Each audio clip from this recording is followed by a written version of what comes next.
Right, what's happening, people? Welcome back to the Joey Knight podcast. Now, we are less than a month away from the start of the Premier League season. We're now only a couple of days away from Chelsea's first game of the pre-season, and Mauricio Pochettino's reign as Chelsea Football Club manager is well underway. But all that being said, I have been looking at our squad, and to me, it is looking thin in a couple of areas. So in this video, we want to pinpoint those areas. We want to talk about who we would bring in, and ultimately, we want to rebuild Chelsea Football Club. And here to help me do so is lifelong Chelsea fan, Josh Aveste. Josh, how you doing, mate? I'm really good. It's great to be here, mate. Yeah, 25 years I've had a season ticket at Chelsea. Nice. So it's absolute, it's so good to talk about Chelsea. I could talk about it all day. Yeah. I bet you haven't enjoyed talking about it the last season. No, last season was absolutely shit, and it's one of those things where it just makes it so hard to go to the games. When you're going to Stamford Bridge, you're trudging down, you're going we're going to lose. How many games did we lose at home last season? It was ridiculous. A good few. On the last season, it's common practice. I'm hoping for different this season, as I'm sure you are. Let's see. Let's get into it. I think with the squad that we have at the moment, I don't know about you, but I'm feeling a little bit worried already at the moment. I feel like we're going to have to invest seriously in the squad right now. So I'm thinking we're almost going to have to do a Moneyball thing. You're going to be Brad Pitt, I'm going to be Jonah Hill, the little fat one that analyses all the teams, right? And we'll actually have to go Brad through. Pitt, bro. That's the last time you'll ever be called Brad Pitt, yeah, mate. that's it. So I think we need to sort of do that, because I feel they're doing that right now. The directors of football are sitting there and they're looking at the board, we're going to do very soon, and they're literally going to go, what areas do we need to invest in? How many players do we actually need? And I actually think it's more. I think we need to invest in more than you think. Look, we're going to go through the squad. I would definitely agree with you in saying that. The ironic thing about it is the first thing that any non-Chelsea fan, and maybe even some Chelsea fans, will throw at us is, you spent 600 million. If I've heard it once, I've heard it 600 million times. I know we spent 600 million, but going through the squad, there are still significant areas that I do think we're weak in. So let's go through it. Goalkeepers, we've got Kepa, Slanina and Bettinelli. Right backs, we've got Reece and Malo Gusto. Centre backs, we've got Thiago Silva, Fofana, Chalobah, Levi Colwill and Benoit Badiashile. And obviously on the left side, we've got Chilwell, Cucurella, Ian Maatson. Now in the middle, Enzo Fernandez, Kane Chukwuemeka, Cesar Casady, Conor Gallagher, Andre Santos and Lewis Hall. I've put him in the middle because I know he played at left back when he came into the team for us. Watched a lot of him playing in the academy. As a left-sided midfield option, I thought Lewis Hall was really good. And he played midfield in the academy quite often. Yeah. He would be the only left-footed midfielder in our team. Look, I'm not saying that Ben Chilwell's not. I'm not saying that Ian Matson's not. But I just think his creativity is wasted a little bit in left-back. So I have put him in there for the time being. On the right wing, we've got Noni Madueke. We've got Hakim Ziyech, whether he'll depart or not before the end of the transfer window. I've said before, he can't pass a medical for love nor money. So we'll see how that goes. Centre attacking mid, we've got Nkunku. Yeah. Just Nkunku. On the left side, we've got Sterling, we've got Mudryk, and again, one that we don't know whether he will be here next season or not. We've got Callum Hudson-Odoi. And up front, we've got Amanda Broha and Jackson. Straight away there's multiple positions that jump out to me. But off the top of your head, what positions would you say that you could see we're weak in there? I think we need a new goalkeeper, whether that's a number one or someone that's sort of a 1.5. Do you know what I mean by that? Someone that can challenge Kepa. Someone that's going to come to the training ground, and Mauricio Pochettino ultimately will probably make a decision a couple of days before that first game to see who he wants. I want someone knocking on the door, a la the way that Mendy came in. When Mendy came in, do you remember that? That was galvanising effect. Kepa was immediately out of the team. Mendy came in. He had these amazing performances. The moment that he dropped off, we had Kepa back in, and then Kepa had a good run of games, and then Kepa's Kepa.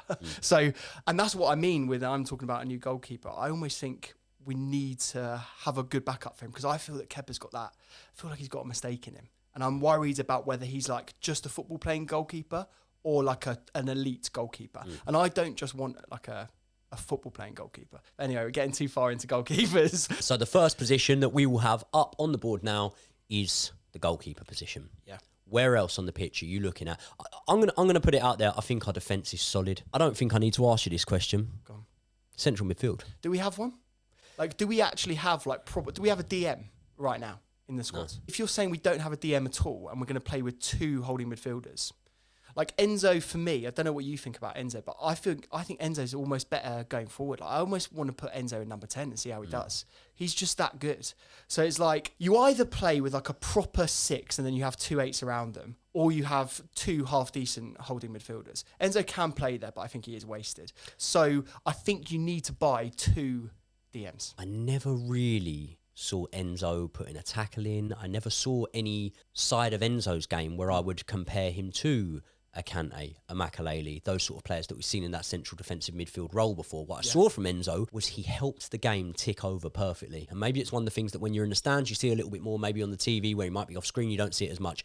Enzo is going to come good next season. I'm going to put faith in it. Enzo is a £100 million player, and anyone that disagrees with me, like, he is just as good as Rice. I'm sorry, it's that simple. Like, Rice is a quality player, but Enzo is up there. He's won a World Cup, for God's sake. I mean, technically, he's better than Rice. Yeah, well, there you go. There's not a debate But the there. amount of slander that he gets, like, and it's just the price point. It's just so guy. If it was 99 million, we wouldn't be talking about it. Because he's a £100 million player, he gets all of this sort of, like, stick and abuse. But actually, I think if you talk to most Chelsea fans, they'd probably say he's one of our best players, if not the best player that we have at the moment. We're identifying that central midfield position as another one that needs strengthening. Then we sort of look at that front line. To me, there's two positions in that front line, and we may, when we dissect the options, we may be able to kill two birds with one stone here. But for the minute, would you agree with me that we're looking a little bit short centre attacking mid? Mm-hmm.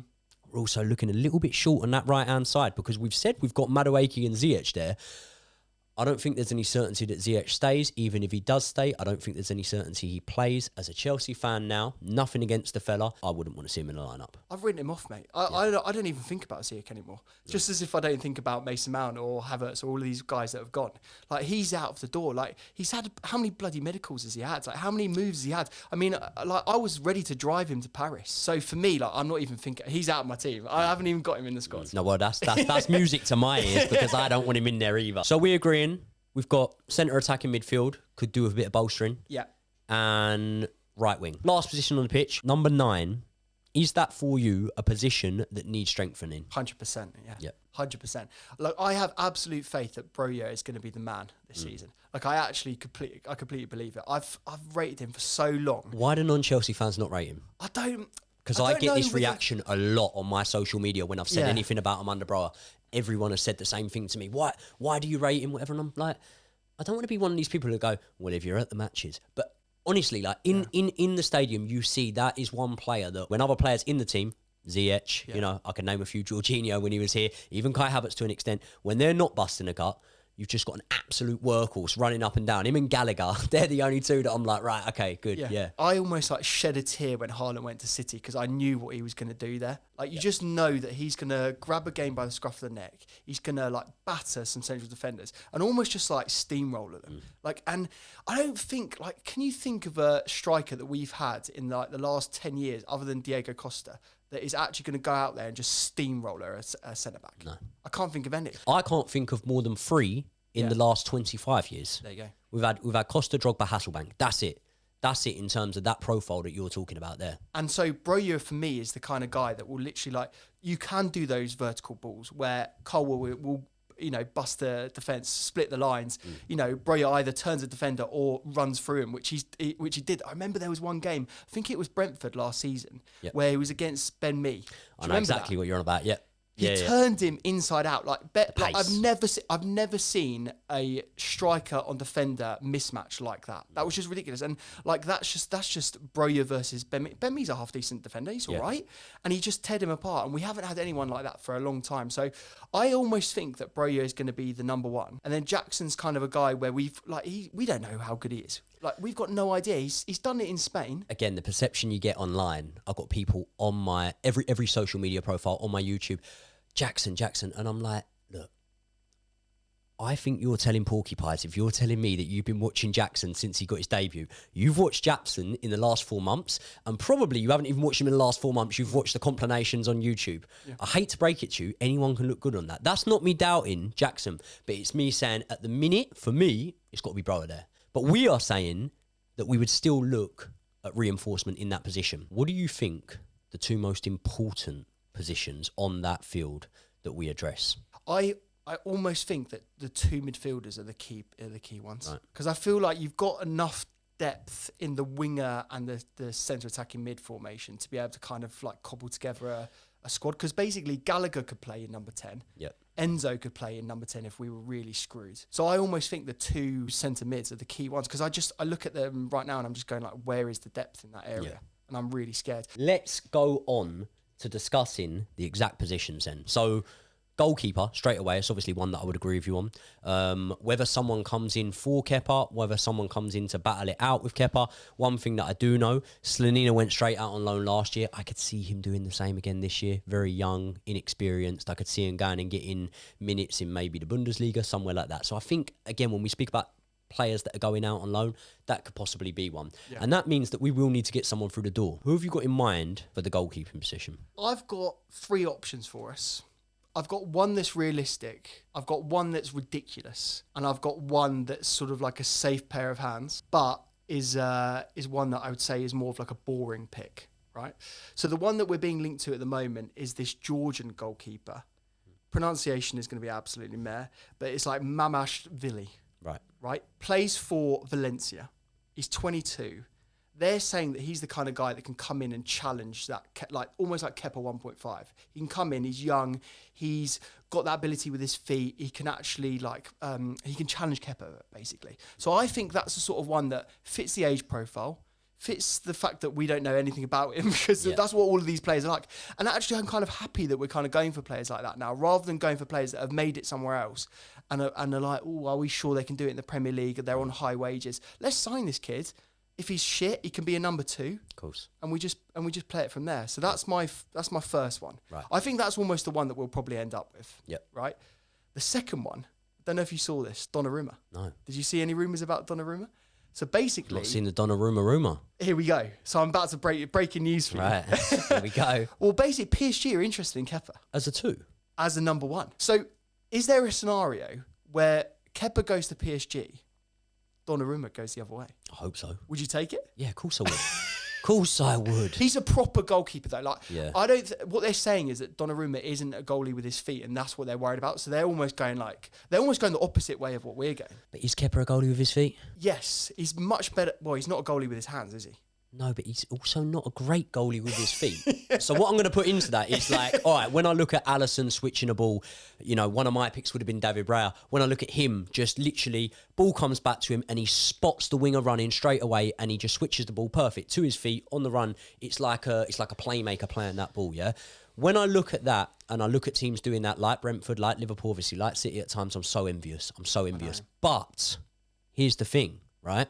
If you go to me, okay, you can have an average goalkeeper that can do that, or you can have a goalkeeper that doesn't really do that, but it's Donnarumma. I'll go, yeah, I love Donnarumma. The reason you say that this one is the wild one, it's unlikely, is when you think about the player himself, is Donnarumma going to want to come to Chelsea at the stage we're at, where we are, give up Champions League football for at least a season? That's why that one makes that a bit of a long shot. But yeah, I mean, look, if you put the offer on the table for me, then of course. What is he getting at PSG? Yeah, he's getting Champions League football, right? They're not going to win it. But it's the French league, like Mbappe could be on his way out. Yep.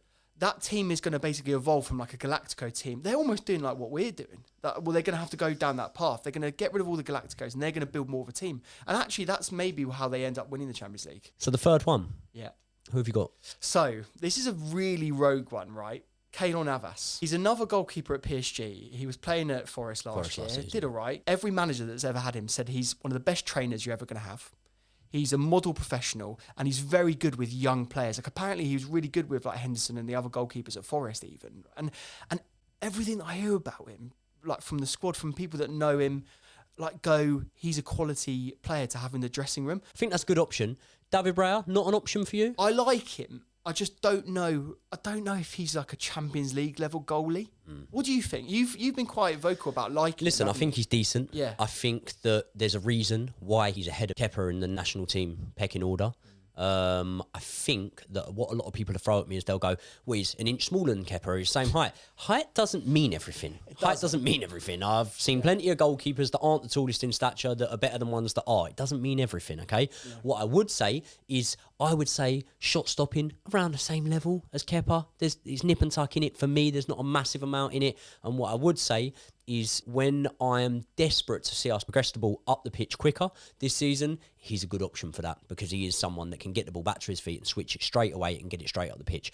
One thing I would say again about Kepa, yeah, his passing's good, but when do you ever see him put a long ball through? When do you ever see, it will always be to the right back, to the centre back, whatever, and it's very slow along that back line. And what that does is it gives teams a chance to get their shape. And I think that teams wouldn't be able to get their shape as much against us if we had a goalkeeper that was quick thinking and could switch the ball quick. Yeah. But out of those options, I do think, and I won't even try and pronounce his name, the Valencia option is yeah. the most. Do we know what sort of market value is that? I'm thinking he's going to be like 30 odd million by the sounds of it, pounds. So, I mean, that's not necessarily ridiculous. Raya's saying, they're saying he's like 40. 40. And so that's the thing, like, I think if you're going to invest that kind of money, which we'll get into in a little bit later about how much money we actually have, but if you're investing that amount of money on a goalkeeper that you don't know is going to be the next level beyond Kepa, I'm almost thinking like you keep Kepa and then you see what the market's saying in a year's time. Because he's already on enough money as it is. So, and also on the passing point with Kepa, I always think if you're talking about Colwell coming back in. If you've got Colwell coming back in and then say Fofana over Thiago Silva, which could happen, right? Like we're saying that Thiago Silva's going to play every week. With the Pochettino system, we don't know who those like middle two are going to be. If you've got those two, they can pass the ball. So let Kepa give the ball to those boys.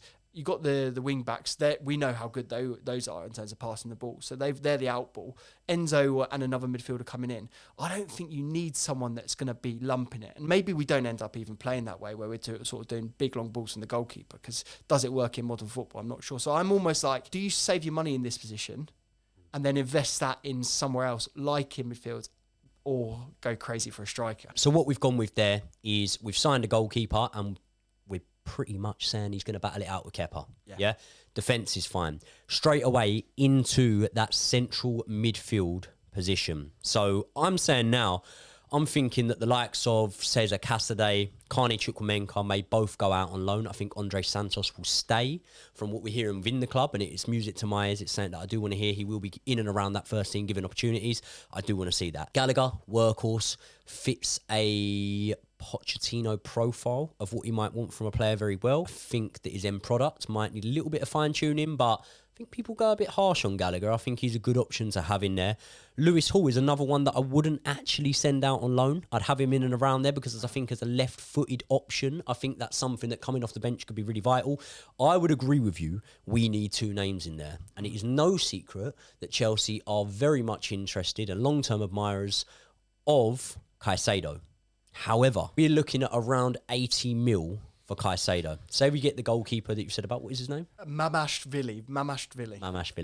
Yeah. Say we get him for 30 mil. Yeah. And then we spend 80 mil on Caicedo. Does that limit us being able to bring more names in? Or do you think with amortization, we could still look at bringing more names in if we get Caicedo? Do you know what it all goes back to, mate? It all goes back to our friends at Brighton. They're notorious for negotiating. So we're in this mess, as we always are dealing with Brighton about negotiations. We've done it with the manager, now we're doing it with Caicedo. So I think the way we're going to have to do it, we're going to have to pay a decent amount of money. So let's say it's 80, 90 million pounds. We're going to have to get to that level. But what they're talking about now is splitting it in instalments. And if it's 4 instalments, 4 years, or let's say even 2 years over 4 instalments, that actually helps us with FFP and amortization and that sort of thing, because the upfront cost isn't there. So that's the game they're playing now, is they're going, do we pay a little bit more over a longer period of time, but split it up so that it's easier to sort of put into the books? So that's the way it's going to have to go now. So I almost think pay 85, split it over a longer period of time and get him now. But that's the game that they're doing now. Brighton are saying 100 million or nothing. And they're saying Liverpool are interested, Spurs are interested, all these other clubs, and it's classic negotiation, isn't it? Like it's classic Brighton. I think he goes Chelsea or he stays put. It's hard to say on Chelsea. He's doing interviews saying he wants to come to Chelsea. I mean, you've got to be realistic. What club doesn't need a Caicedo? Yeah. But at the same time, his heart is set on Chelsea. I think that is a deal that is waiting to happen. You know, I've been wrong before, but I don't think I'm wrong on this. I think we just got to find the right price. What I would say is this: if we do bring him in and we do split the payments, what I know is some of the names that I've got written down, say, for example, a Frankie de Jong, that's out the question. Yeah. Because we're not going to then go and spend 65 million on Frankie de Jong. So we look at the options. We're bringing Caicedo in, In this hypothetical world, we're bringing Caicedo in. I think we both agree on it. If you look at his numbers for every metric, he's very good. He's a player that I think will complement Enzo Fernandez very, very well, because I think he'll free up parts of Enzo Fernandez's game that he was maybe unfairly relied upon to do a bit of that defensive nitty-gritty work last season, when, let's be honest, he's a player that keeps the game ticking over. And I think we're going to see a lot more from him in attack. Caicedo as a partner, perfect. But we still need depth there. Because for me, Chukwuemeka, Caicedo, they're going out on loan, So you've got Enzo, Caicedo, backups. You've got Santos, Gallagher. I know I've said we could use Hall there. If you look at Chilwell's recent injury record, the fact that Ian Maatson probably might go out on another loan again. Kukurea, he's never turned up for us so far. Maybe Poch can get something out of him. Lewis Hall might go over to that side. I'm saying we need one more name in midfield. Edson Alvarez, he's looking at around 40. Again, I don't know if we'd spend that much. If we're not spending that on him, that rules out Lavia, because I think he's going to go for around 45. Couple of potential names here. Frank Kessie, you could maybe get slightly cheaper from Barcelona. I'm going to throw a wild card at you. I think I know your answer. And you could probably guess mine. But he's worth mentioning as a little-known Frenchman on the market at the minute, £8 million, Paul Pogba. We said about experienced players, right? We said about players of leadership skills. Now, a lot of people would question that and say, Paul Pogba, leadership skills. Listen, Paul Pogba has been there and done it. World Cup winner. Would he be worth a gamble? Do you want to deal with the drama and do you want to deal with the injury record? How many, how many players do we have that are on the injury bench every week? I don't know if I can deal with that anymore. I have a scary feeling that Pogba might be done, just from an injury record. And I think Juve would bite your hand off. I think they'd take I think they'd let him go for free. Because that's the level that they're getting to. He's a quality player. I just don't think he fits within the new board's way of going. If it was Abramovich, I could see us going for him. But for me, mate, it's just the injury record. I just don't know if I can deal with it anymore. I'd agree with you there. I wouldn't bring Paul Pogba in, but it's always worth a mention, isn't it? You never know what other people might think on it. Yeah. Some people I know would sort of bite your hand off, and they're looking at the fact that, I'd love to see Paul Pogba in a Chelsea shirt once the novelty dies off.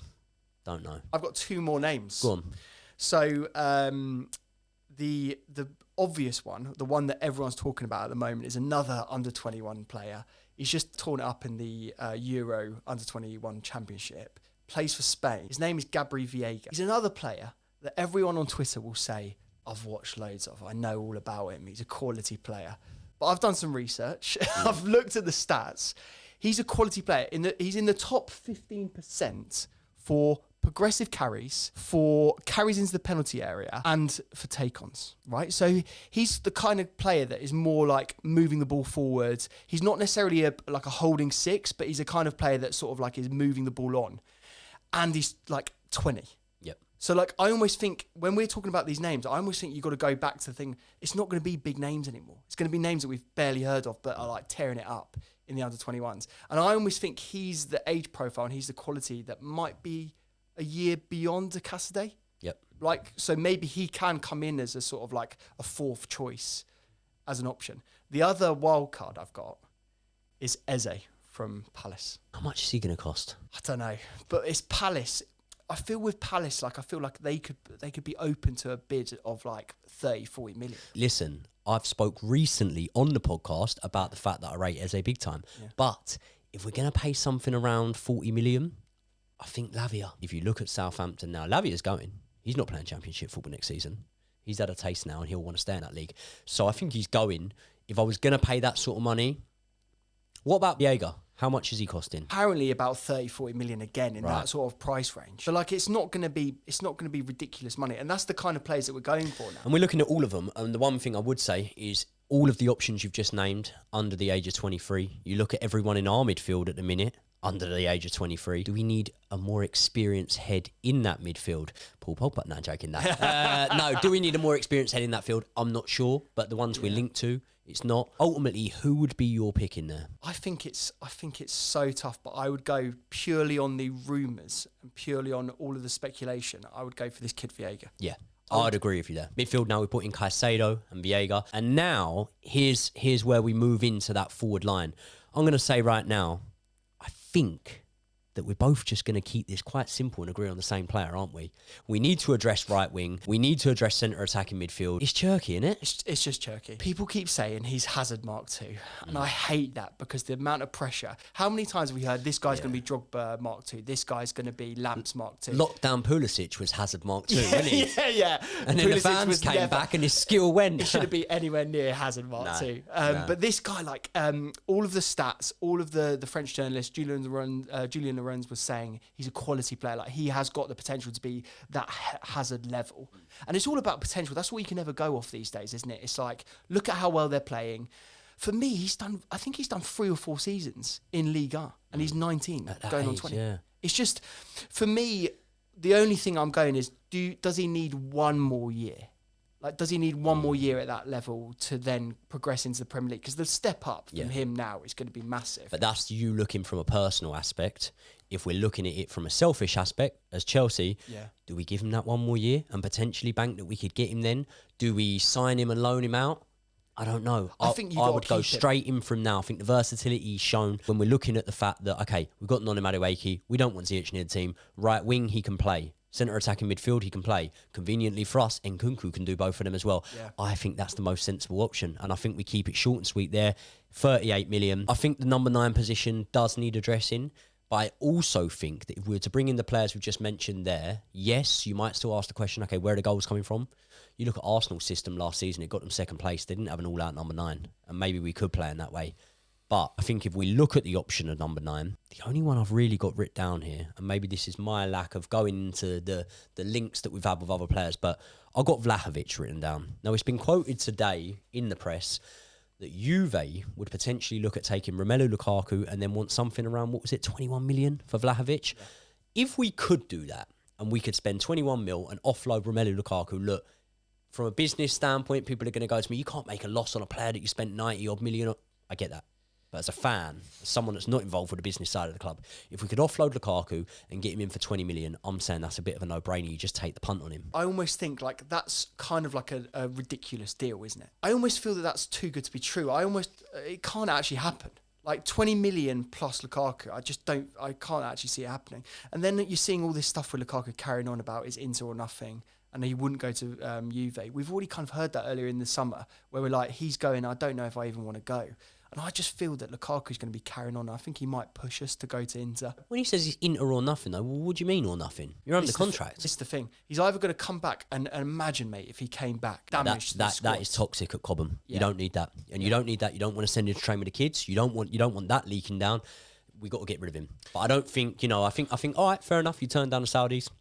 That's fine. When you say it's Inter or nothing, I don't know about that. I think he could be persuaded to go to Juventus. However, I don't think that option is that realistic. And I also think it's a bit of a gamble as well. Like, we were looking at his stats, Vlahovic. Like, he's 23, right? He's got an opportunity to progress. But I don't know.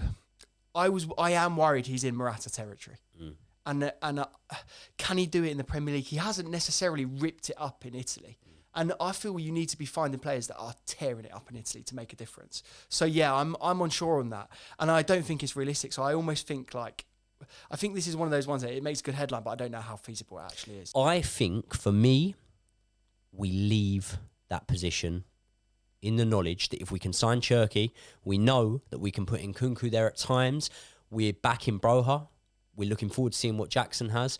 And then we reassess in January. And for me, there's a vital thing that in January, you've got Ivan Toney there, and I just think he fits this system. That's the Wildcard, I just think he fits Chelsea perfectly. I think you can get him for 50-odd million in January, maybe another player sale or two in there in that time to balance the books a little bit, and I think you hold out until January. I think with Pochettino, we've got enough to see us through there. Would you, a wild one, you mentioned his name, if Tammy Abraham is back fighting fit in January or next summer, would you bring him back? What's the buyback clause we've got on him? I think it's like 50, 60 million. I just don't think it's that cheap. If we could spend the same on Ivan Toney, I would go for Ivan Toney every day of the week and twice on Sundays over Tammy Serious? Abraham. Why? Yeah. What's your rationale?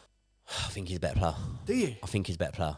And bearing in mind, yeah, I've always going to have a soft spot for players that have come through our academy and whatever. Yeah. For me to then have that straight away bias towards Tammy Abraham and still say that pretty much does say something on how much I rate this guy. Ivan Toney is a player that I look at him and I think you'll adapt to the level you go to. You really will. So we have brought in Bamashvili, we brought in Caicedo, brought in Viega, and we have brought in Cherky. Does that team there, under the guidance of Mauricio Pochettino, this season compete for those Champions League spots? Do you know what the average age for that squad is? It's got to be 20. Thiago Silva will put it up. It's got to be 23. It's 24. With Kepa, with Thiago, and some of the other old boys that are still in there.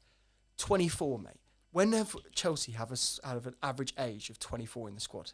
It's barely ever happened. So to expect those boys to compete against the other teams that we have in the Premier League, which is probably the most competitive league ever, I would say, in terms of the other teams that are up there, is a bit mad. So I honestly think rip your hand off right now for fifth. One thing that I've been vocal about is saying that teams will have off seasons. I can guarantee you now that not Liverpool, Spurs, Manchester City, Chelsea, Newcastle, Arsenal will all be at the races. One or two teams will have off seasons. I think that if you were asking me the same question next season, after Mauricio Pochettino has had time to gel with the players, create bonding and harmony in the camp, I'd be saying, yeah, 100%, that's getting you top 5. This season, it's very hard, but whether I've got blue-tinted glasses on, whether I'm blinded by loyalty to the club, yeah, I do think so. I do think so. Where, though? Where? What position? We definitely get a top 20 finish. No, I would say there, again, bite your hand off for 5th. Yeah. Of course I would. Of course I would. One thing I'm very eager, right? Last season is the first time. We've had bad seasons. We have had bad seasons. But in those bad seasons, there's been historic moments. Hazard breaking Spurs fans' hearts, yeah? So there's still been a lot to cheer about. This season gone, we didn't beat a rival. Them top 7 teams I've just said about, we didn't beat one of them. We didn't beat Newcastle home and away. We didn't beat Spurs home and away. We didn't beat Man United home and away. Arsenal, Liverpool, City. We didn't get wins over any of them. One thing I would say is, with that team this season, we're seeing some wins against some of them teams. Yeah? Goals for me as well. Mate, 1 goal a game, 38 goals total It's in pathetic. the season. Can you, like, I almost can't, like, wrap my head around that. I've just missed goals. I missed going to Stamford Bridge and celebrating a goal. There'd be like 3 or 4 games where you go and you literally wouldn't see anywhere near the penalty area. Yeah. So like I'm just looking forward to that this season, like getting a few more goals in. And I feel like with that attack, young, youthful, pace, explosivity, like bro, you're going up there, putting the ball in the back of the net. Like that's what I'm most excited to see this season. I think we're getting it as well. I think we'll score a decent amount of goals this year. People, we would very much like to know, would those be your picks as players brought in? And where do you think that team right there would finish? Do you think that team's realistic? I want to know all of your thoughts in the comments below. As soon as this video goes out, I will be trying to get back to every single one of you. So let me know your thoughts in the comments. If you have not already, please do me a massive favour. I'm working very, very hard to get this sort of content banged out for you. Multiple videos going out every single week, and we're only ramping up. So make sure you're in the right place at the right time. Hit the subscribe button. Click the bell so that you get a notification every time one of my videos goes up, and I will see you lot in the next one.